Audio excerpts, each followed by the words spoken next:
Price God. இன்றைய ஜீவ ஊற்று மீகா தீர்க்கதரிசியின் புஸ்தகம் 7ஆம் அதிகாரம் 15ஆம் வசனம்.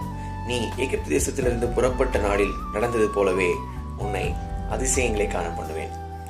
இந்த வார்த்தை சொல்லுகிறது, உங்களுடைய கடந்த கால வாழ்க்கையில இருந்த கசப்பான அனுபவங்கள், உங்களுடைய வாழ்க்கையில கடந்த காலங்களில் காணப்பட்ட தோல்வியின் அனுபவங்கள், இவை எல்லாவற்றையும் கர்த்தர் மாற்றப் போகிறார். உங்களுடைய வாழ்க்கையில கர்த்தர் அதிசயங்களை காண பண்ண போகிறார்.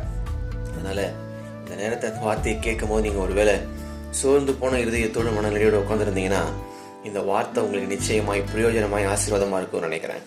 கர்த்தர் உங்களை அதிசயங்களை காண பண்ணுவார். உங்க வாழ்க்கையில கர்த்தர் அதிசயங்களை செய்வார். உங்கள் குடும்பத்தில் நிச்சயமாய் கர்த்தர் அதிசயமான காரியங்களை நடப்பிப்பார். சோர்ந்துடாதீங்க, பயந்துடாதீங்க. இந்த வார்த்தையின்படியே உங்கள் வாழ்க்கையில கர்த்தர் அதிசயங்களை செய்கிறதை நீங்கள் காண முடியும். May God bless you.